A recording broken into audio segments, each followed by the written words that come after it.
Okay, John Wirtz, Montgomery County Tea Party. We're here with Harry Hardman, and he's running for Lone Star Groundwater Conservation District, position 5. That's the at-large position. That's correct. For the Conservation District. And with me, or with us here, is Del Fessenden, Bob Bagley, Dennis Tibbs, and Pat Tibbs. And Harry, with that, as we discussed, if you like, you take up to 5 minutes to do your opening, and then we'll commence with the Q&A. Great. Well, thank you very much for the opportunity to speak with you all today. I really do appreciate it, and I'm looking forward to this. As you mentioned, my name is Harry Hardman. I am running for the at-large position, which is position 5. It's a very exciting race. This is the first time that we've been able to vote for the Conservation District, and I see that as an opportunity, as a challenge. To give you a little brief history about me personally, my wife, Paula, and I have been married for 37 years. We have 2 great kids and 2 wonderful grandkids, and we're very fortunate that they all live in the Montgomery County area, so we get to see them a lot. We're originally from El Paso. We moved here in we moved to Houston in 1991 through a job transfer, and we became property owners in Montgomery County in 1998 and full-time residents of Conroe in 2004. So we've been around for a while. We still live in Conroe. I think what I bring to the table is I have 30 years, a little over 30 years of business experience in the technology sector, specifically in data communications and telecommunications. I've held leadership roles for several multinational companies such as Brocade Communications, Foundry Networks, Nortel Networks, and Cabletron. I'm very active in my church. I've served in several ministries, and I'm also very privileged to be a member of the Bush School, the development board at the Bush School of Government and Political Service at Texas A&M, and I've been a member of that board since its inception in 2001. I think more germane to this role and the position that I'm looking to serve in is I also bring 15 years of water utility board experience. While I lived in Harris County, I was the president of our local utility district in the Champions area for 12 years. And I also served on a couple of developer mud boards after that, also in Harris County. So I think that experience, coupled with my business acumen, will lend itself very well to this board. I've heard that it's well, you have to be a hydrologist, or you have to be the general manager of a regional water authority to know what's going on. I can attest to the fact that a good business person that understands the overall issues, that can keep people accountable, can do a very good job. And I'm looking forward to doing that. Okay, great, thank you. With your experience and your water utility board experience, can you kind of give us a 40,000-foot overview of what's going on here with this Lone Star Groundwater District, Conservation District, and have you ever seen anything like this? I clearly haven't. I clearly haven't. You know, this is Texas. It's the Wild West. LBJ's been gone for a while, so you would think that it couldn't happen, but who'd have thunk it? So I think that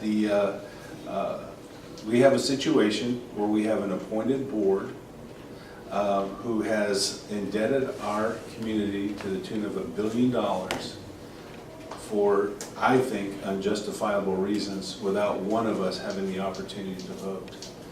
And moreover, their behavior has been so egregious over the last few years, the legislature was forced to pass legislation to change this board from an appointed one to an elected one. Where do I begin? I only have 50 minutes. There's a lot of stuff going on. So do you think this is, from your answer, I assume that, do you think this is a water issue or a regulatory issue? I would assume. You're definitely the latter. You know, interestingly enough, because I wanted to do some due diligence, because I am running for the at-large position, which means I represent all the citizens of Montgomery County, and I really wanted to come in this with open minds and to be fair to everyone. I actually spent a couple hours at Jace Houston's house. He was kind enough to invite me over to his, I sat in his dining room and got to meet his family, and we had a very interesting conversation, and I heard his side of where things are. But then I also did my due diligence, and I found, you know, several scientists have said that just in Montgomery County,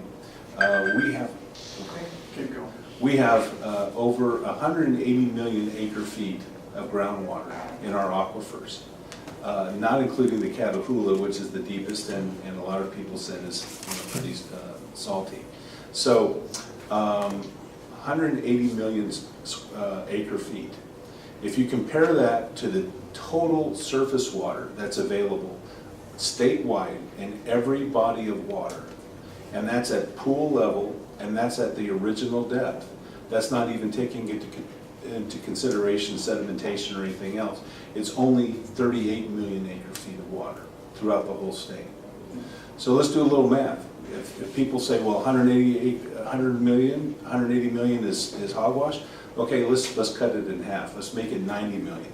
That's still over 2.5 times more groundwater than we have surface water available in the entire state.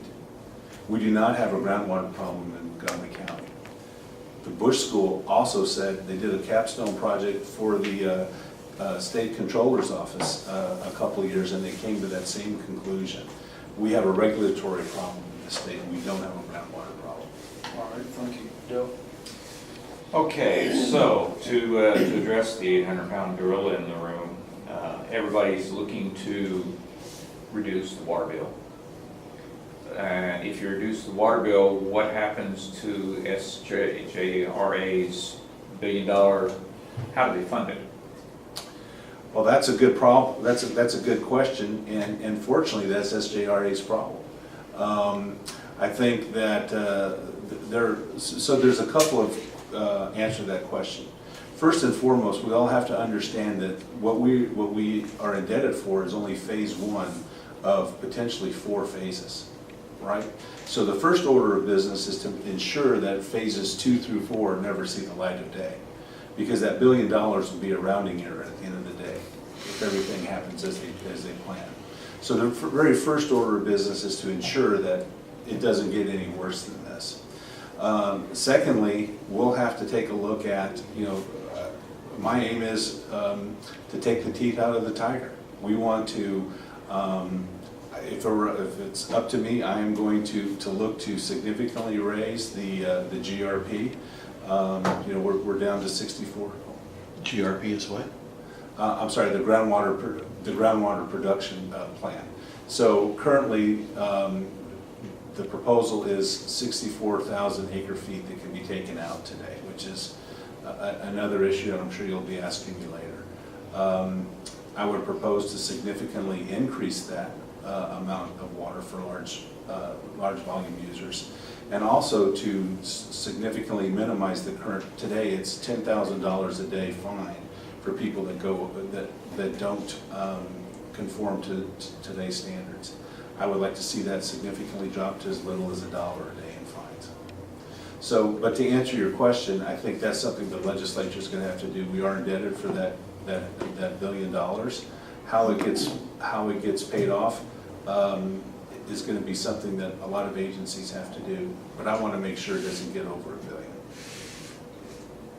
Okay. I had a question and then I lost it. You're making a habit of that. I know. I appreciate the fact you were on MUDs in Harris County. Did you ever have anybody from SJRA come to one of your MUD meetings? No. So would you be willing, as a Lone Star board member, to be out in the community, and you don't have to make all of it, but would you be willing to go out to the MUDs and talk to them at their meetings and talk to the people that are there and be that in-between point that where we don't know as citizens what's going on? Sure, ideally, I'd like to, as time would permit, absolutely, right? I think one of the things that we have to do, well, 3 tiers in my opinion. Number one, we have to establish transparency. The opaqueness of this board has just been, well, as I said, to the point where the legislatures had to knock them off. So first of all, we need to make everything transparent.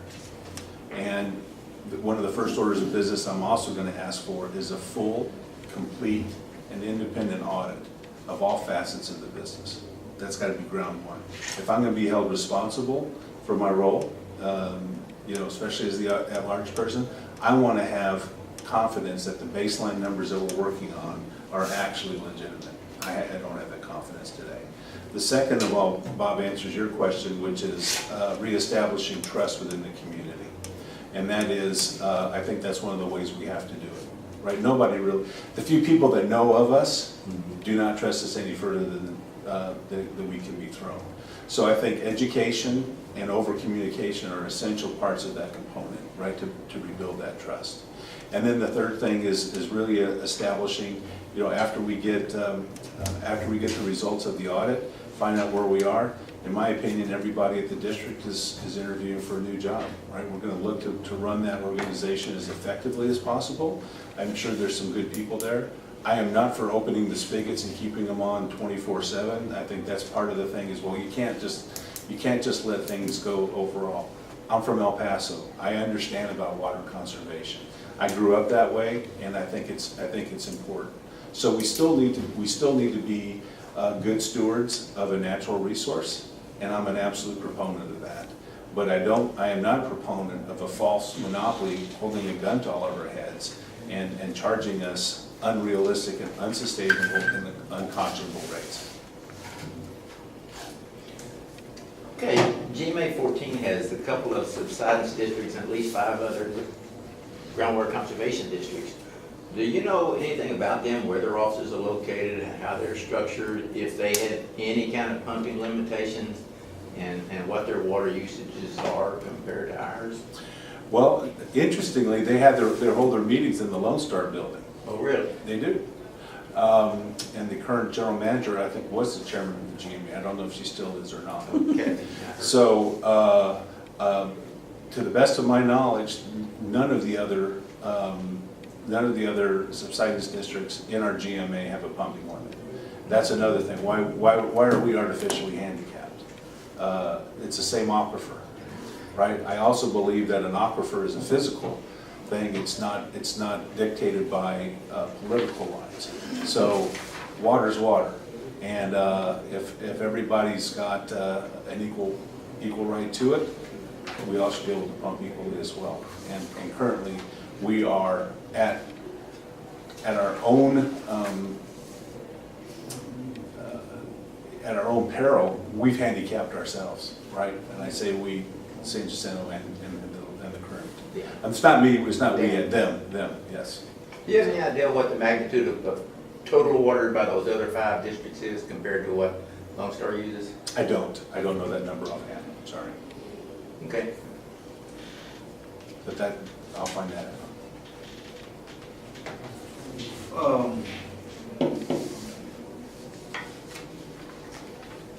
Please explain what many consider, who are kind of in the know on this, and not many in the public are. I am to a certain degree from having talked to people. Explain what many considers an incestuous relationship between the groundwater district and SJRA. And I guess it kind of goes back to how all this evolved, what, who's sitting on whose board, where did they come up with these numbers? 30% reduction and 64,000 acre feet limitation. Well, that's a $64,000 question, actually, right? Because it's, I've yet to find empirical evidence where that 64,000 acre feet came from. As far as, What would you have it be if you were king? you know, again, If it, well, that's, again, if we go to, well, another little statistic that I found from the Bush study. If we took out, so based on historical pumpage rates, right, prior to the 30% reduction, if we kept up historical pumpage rates, we have virtually unlimited water. We will never run out of water, right? Since 1900, according to the Texas Water Development Board, we've only lost 1/2% of that aquifer since 1900. So over 118 years, we've only lost 1/2%. Okay, so as far as the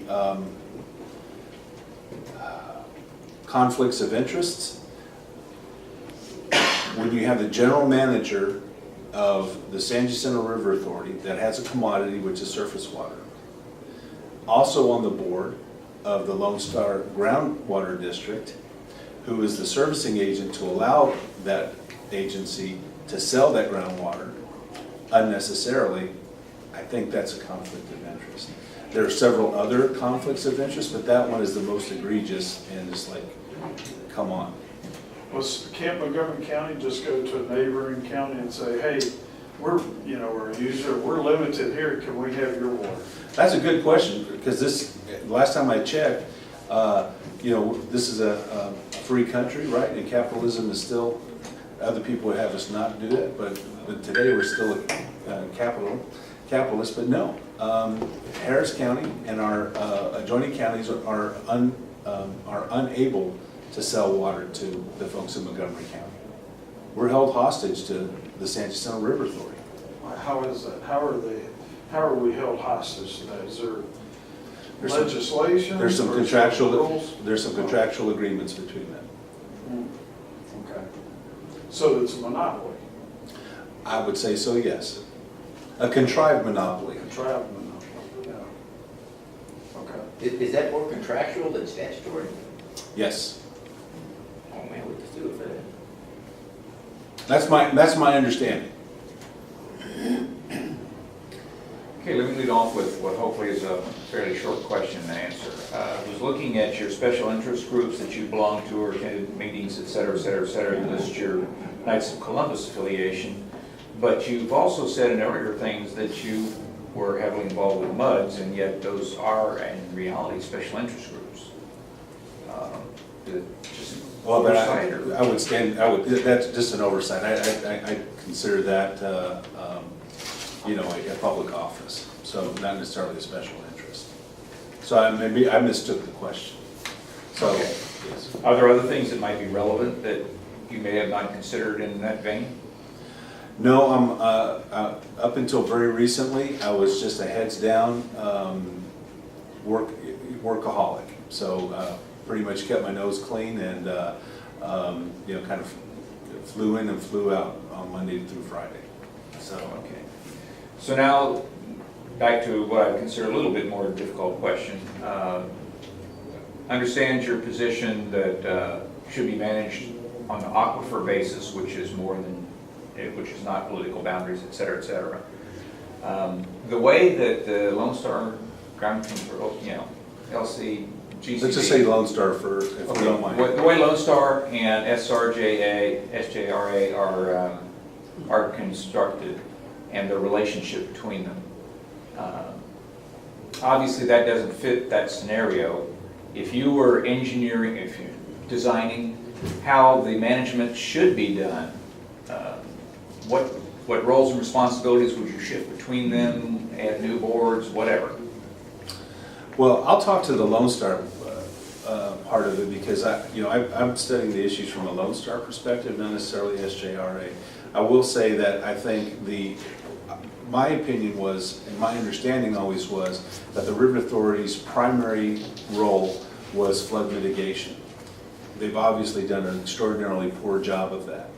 So I think that if we could have them refocus on what I thought their charter was for the last 80 years and spent some of that $55 million of funds that they have available towards that flood mitigation and got out of being in the surface water business, I think everyone would be much happier.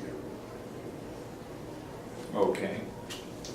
So it's, I just- SJRA would report to Texas Water Board, and Yes. Lone Star would report to Texas Water Board, and separate, totally separate entities, which they should be.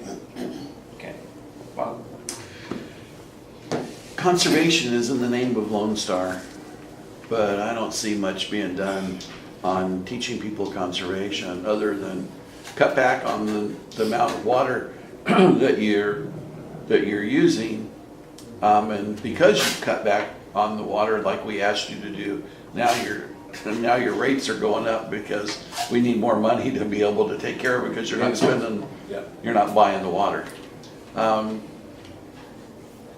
Do you foresee a plan to be able to go out to schools or to businesses and work with them on creating water conservation, downspout water usage or whatever? Sure, and to be fair, the district does a lot of that today, right? They've done advertising in movie theaters. They said that that's a big part of their deal is to get out to the schools, to get out and get the word on conservation.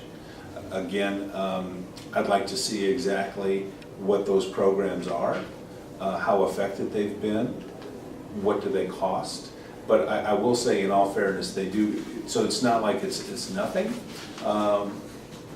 But how effective that is, I'm not in a position to answer today. Okay. I've just never seen anything personally on it. I know that they have a system set up there, but do they not also spend money on bottled water? I don't know. It's for their personal consumption? No, that our tax dollars are paying for through, that they're buying for the offices instead of drinking the water that We all do. we all do. Well, I used the tap yesterday when I was at their office. And you use the water today too, so. Practicing what I preach there. Just a question. When you start questioning what Lone Star does, and they'll tell you they're trying to keep it from running out of water, and then they inject the issue of subsidence. So, and of course, subsidence has been around forever and been a topic for at least a handful of decades. We grew up in Houston, and even in the 70s and 80s, subsidence was talked about. Do you know how much of a problem subsidence is in this area? The Woodland says they have subsidence. Do you know if they actually measure it and how they measure it, and who keeps any records? I've heard the same thing and then again, being on the mud boards in Houston, subsidence is an issue down in certain parts there, clearly. If you look at what they take out, the population and all that type of stuff, totally different metrics than what we see here. So again, when you're looking at within the confines of Montgomery County, the 0.5% water table reduction. Is that level reduction? That's that's storage reduction, right? So Volume. yeah. So I think the 64,000 acre feet was the amount of time that it took to recharge the aquifer, right? Again, some fuzzy science. But if you look at the pool, and some much smarter people can explain why that's not necessarily accurate. And then, so I don't want to embarrass myself by trying to explain it. But subsidence has clearly not been an issue in Montgomery County to any relevance at this point. And again, I think it's a red herring. Do you know how much pumping Harris County does, and who restricts it, if anybody restricts it? I don't know. I know it's many times what we do as well. I mean, but there again, it's the 4th largest city in the country as well. So. Okay. It would appear back in '97, the legislature enacted legislation in the form of Chapter 36, which I'm sure you have read all about. Now, of the water code that seemingly had good intentions, trying to conserve or manage our groundwater, as Bob was saying. And they gave statutory authority powers to the conservation districts across the state to enforce compliance, prevent overdrawing or wasting water. Under the premise of private property ownership, do you or do you not subscribe to the fact that, like mineral rights, the conservation district has no authority to limit water recovery, and that ownership extends to property boundaries as well as everything in between heaven and the core of the earth, no matter how big of a user you are? Do you subscribe to that? Well, Or does there need to be some type of management limitations on what somebody can withdraw? well, again, I think sustainable water usage, so property rights, it's not my opinion, the Texas Supreme Court, the rule, like mineral rights, right? Water belongs to the homeowner. And those assets cannot be taken without agreed upon in just compensation. So that's a point of law, and that is from heaven down. What is sustainable? I'm not a total proponent of, again, pump always on, but I don't believe in unnecessary or unrealistic restrictions on that water. I certainly don't believe that those assets should be taken without compensation for people that will never receive the benefit from it, which is what's happening in Magnolia today. The rule, I guess it's been mentioned regarding the rule of capture, that it's not yours unless you capture it. If you don't capture it and use it, then it kind of belongs to the greater good. Well, yeah, I thought that was for surface water, which, in groundwater, I believe in equal play, right? So that it's, everybody's got the same access to the aquifer, so from a groundwater perspective. Okay. All right. Okay, you have, you've indicated, did you actually use the word workaholic at one point? Yes, I'm focused, yes. Focused. Okay, so, and obviously you have many things, responsibilities and so forth. That's my wife in the background, by the way, she's singing hallelujah. Well, we're not done. How much time do you think the Lone Star is going to take for you to do a good job? And how are you going to find that time in your busy schedule? Well, I think that's a very good question. I recently stepped away from my technology profession. I'm a private investor right now, so I'm taking a little bit of time off. And I definitely think that initially it's going to be a heavy lift. And I think the time that's going to be required is going to be fairly significant. If we do our job, and I think one of the good things is that many of the men that I'm running with, frankly, that are on the same platform that I am, we're of the like mind. And so I think with 7 people working together, we can do a lot in a fairly short period of time. Eventually, I'd like to get this down to where it needs to be. With maybe we meet. It doesn't need to be once a month. Maybe it's once a quarter, right? But we have a lot of work to do ahead of us, and I'm prepared to do what I need to do in order to make that happen. Okay, Bob? We'll go back to subsidence a little bit. The only, I'm sorry. This is. I know.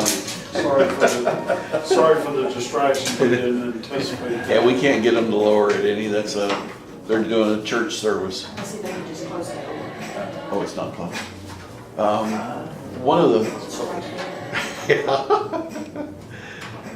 One of the things that's been brought up, they constantly talk about those subsidence, but in Montgomery County, there's only 2 locations that I know of that there's been any subsidence. One's the Woodlands and one's Kingwood, both of which used to be wetlands that millions of tons of of dirt went in to fill in. The Woodlands has also got 2 faults going down the middle of it. Is it a possibility that, and I'm not an engineer or geologist, but is it not a possibility that the ground is still compacting and that there is shifting possibly taking place to be able to lower that?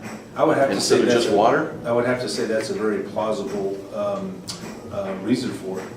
Again, I think if we had in countywide an issue, we would see that in areas outside where you just mentioned, right, the Woodlands and Kingwood.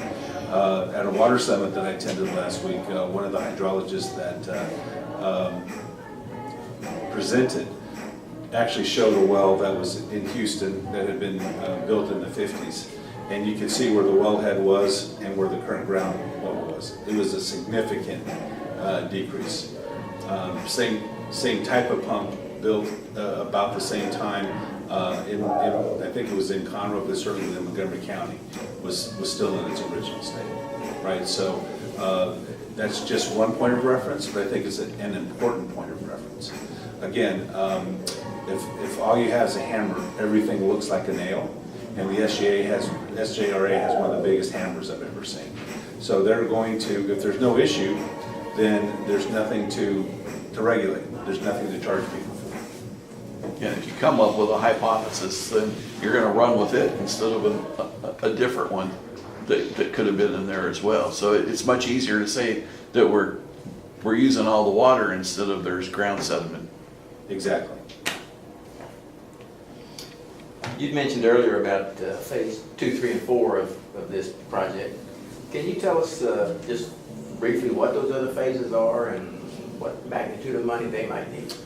You know, I'm not really familiar with, especially phases 3 and 4, but basically, I know phase 2 is really to continue construction and to actually increase surface water to more and more places.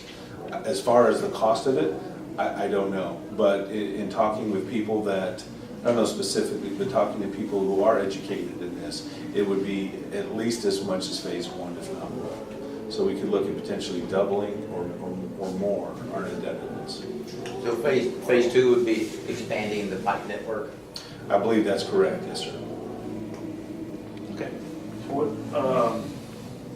So what is the capacity, if we expand the pipe network, obviously you have to have the capacity in the station, the gathering and the filtration station out at Lake Conroe. Are we anywhere near capacity? Do we have to increase that also to accommodate this new piping?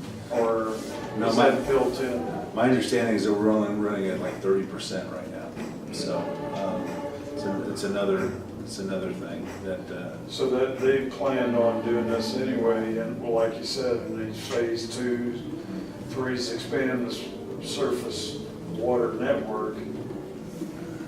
Oh my gosh. Well, let's talk a little bit more on back to groundwater. The Conservation District likes to refer to the fact that mining the aquifer exceeds the sustainable yield of recharge. In other words, they say we're depleting groundwater faster than nature can replenish it. So to your knowledge, has this been proven true where the Gulf Coast aquifer is concerned? And if so, can you cite any reliable, legitimate reports that substantiate this? No, I can't. The only thing I can refer back to again is what the Texas Water Development Board did. They say that they did and said that it's only 0.5%, right? So and again, I'm not a hydrologist. So to me though, how much volume do we lose in the aquifer? That's really how much storage have we lost?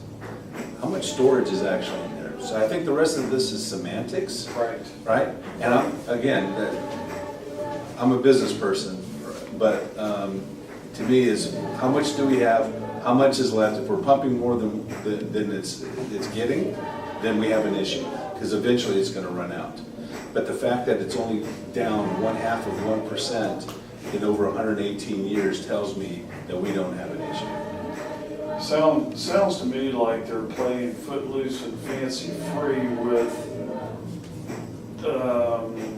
technical terms to people that are outside of hydrogeology, hydrology, and engineering.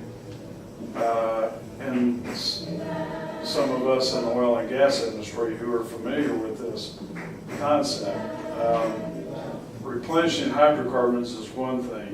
Replenishing water is a whole new ballgame. At least you got recharge zones where you can recharge that. Right. And I don't, from what I've read, we haven't, like you just quoted, we haven't lost really any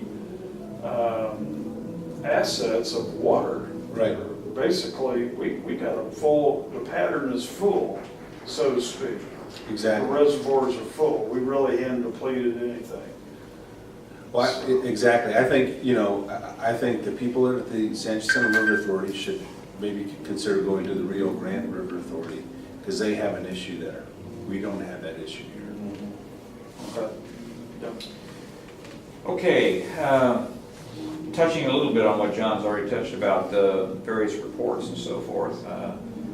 I've not read a lot. I'm assuming you've read quite a bit. Not nearly enough, apparently, but yes. And depending upon what answer you're looking for, you can probably find a report to support it. But in the reports that you've read, what criteria do you use to evaluate credibility of the report? And which ones have you found to be most credible in your opinion? Well, there's an old saying, figures never lie, but liars always figure, right? So I think another old saying is you follow the money. So I think the people that I don't trust have either a direct vested interest or an indirect vested interest in coming to a conclusion, right? I support independent third-party reports like the Bush School that has been, as I think alluded to earlier, has been invited by governments globally to do capstone projects because of the effectiveness and to the extent that they do the research.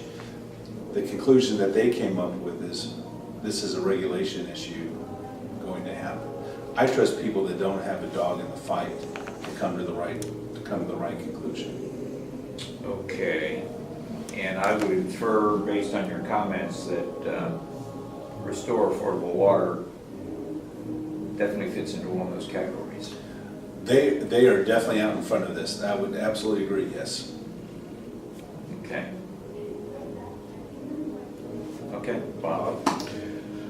Have you had a chance to look at the budget, the new budget or the old budget? I have not, no. And that's one of the things that, again, until I have a new baseline of what things are, I don't know how valid that budget is, to be frank with you. I know that was one of the questions I was asked, and I probably should have looked at it, but again, until I feel comfortable with what's real and what's not real, I don't want to make any comments on that. Frankly. I'm not asking you to go into it to say whether it's good or bad, just to look at it to see where the money's going, salaries wise, equipment wise, buildings. I mean, that's a gorgeous building. I don't know how many millions we paid for that, but it's a beautiful building. It is. It is. I'm sure we could get a good price for it in the recent. I would think. But it was just a concern. I called there today to get a copy, and they said, well, I think you can go to the board book and find it. But if not, you can put in a Freedom of Information Act request and get it. So that's what I'm going to do so that I can go through it. But just a thought. Yes, I'm remiss in not knowing that information. Kind of follow up on that, big government is big business and Lone Star isn't big business. And other than making rules and restricting pumping, What do they do? How many people work there? And how many people does it take to make a phone call and say, just pump 64,000? Well, I think there's several people there, right? And I think part of what they said is they have an outreach community to go out and teach people on how to do this. They clearly have an administrative staff, familiar with several of them. But there again, that's part of the initial process, right? I mean, I want to, everybody's gonna be interviewing for a new job when the new sheriffs are in town. Because I want to understand exactly what is going on, what are people doing, how effective are we? None of the information that I've ever been able to see, with the exception of going on their website, and oh, by the way, it happens to be very good information, right, that they're doing great. You know, I expect a cure for cancer through water conservation at any moment. I don't know definitively or objectively what are the real jobs, how many of them are required, how many of them are not required. And so that's going to be a big part of the process is peeling that onion back to find out. Do they have a public relations department? Oh, yeah, absolutely. I think that, yeah, they have to. Probably got a lobbyist too. I don't know that for a fact, but I would imagine so. So how many were in the building there? I don't know. I don't know. I don't know Okay, I'm exactly, sorry. yeah. Okay. But we just saw a little piece of it, huh? Yeah, well, so Kathy Jones and the other ladies, Yes. Samantha Second, Ryder. yeah, she was the assistant general manager. Then we had the administrative lady that was, I can't remember. She's sitting at the front Front with her desk. back to us. Okay. And the lawyer probably has an office. Even though he's probably not their office, he's probably got one ready for him. And they, I'm sure they probably have some workspace. do they have their own lawyers there in addition to that guy? You know? No. He represents them. What how much his bill is. When you look at the budget, find that out how much we spend on lawyers. I've seen some numbers that I think are in excess of $1.5 million. And we've discussed the fact in other meetings that most of these government groups not share these lawyers. Yes. What's this, do you know what the status of these lawsuits against the groundwater district are? Or what we look at, how many suits, what kind of money's involved, and when do we, I know lawsuits can drag out, but like when's the next action supposed to take place on these things? Well, that's interesting. I know of 2 lawsuits. You know, certainly the city of Conroe is the one I'm most familiar with. And it was a topic of conversation at yesterday's board meeting actually too, right? And, I thought I asked the right questions, and I thought also I was a fairly intelligent guy, but I had no clue what they were saying the answers were, and I hope to get that. But I don't understand how they can go back with their original recommendation that as part of the settlement with the city of Conroe, they claim to be unreasonable. So for them to go back and deliver DRCs, which are the DFCs, desired future conditions, with a number that had already been deemed unreasonable, is still mind-boggling to me. So I think what they did was they recommended it, but they are not going to enact it, and leave that for the new board to make the recommendation for a modified number. So how many other suits besides the one with Conroe, any idea? Well, I know that the Restore Affordable Water, Quadvest, and some of the other folks are in litigation too, and that's been going on for years. I'm not exactly sure how close they are to settling that. But there again, all of that. You know, you had the $1 billion in debt, almost $2 million in legal funds. How much more legal funds, you know, and then if who wins the suit and what those judgments are, that's all going on our, you know, on the tax, on the constituents. So we're paying for it. both ways. Okay. We've got, it's 8:05, let's say 5 more minutes. Let's go around the table and then we'll go to the. Okay, I don't have further questions, so Bob. Bob?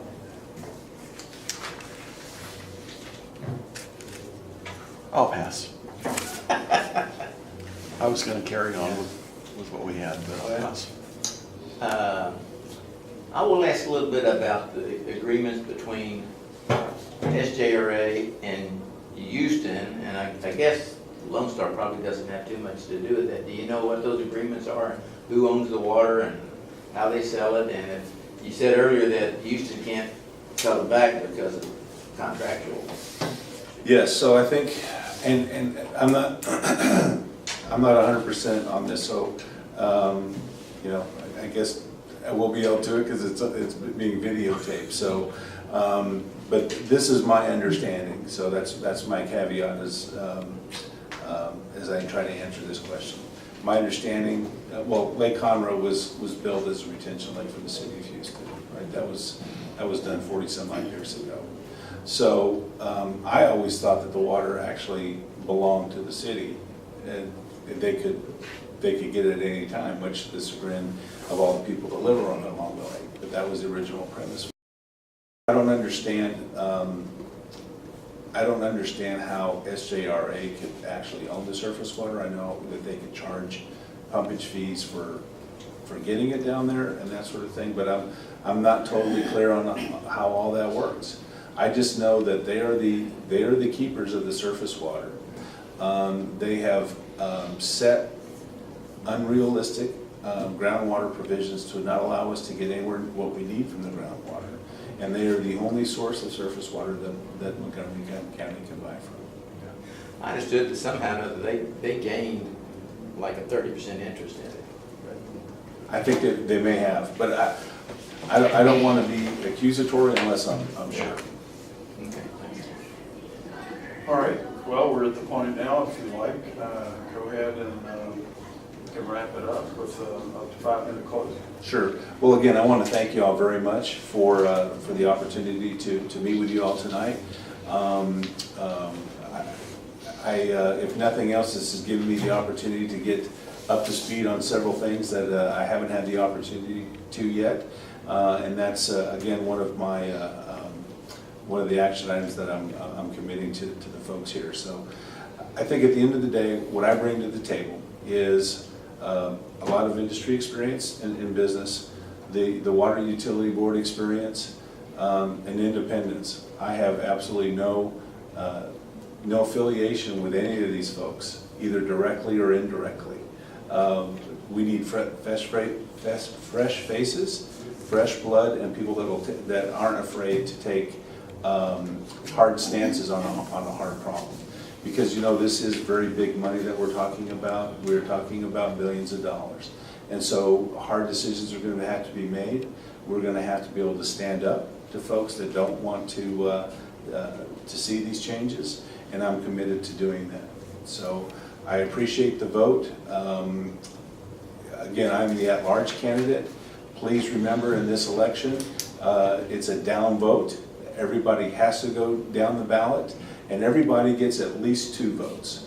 So if you live in if you live in the Woodlands Township or the city of Conroe, you get 3, but everybody has 2.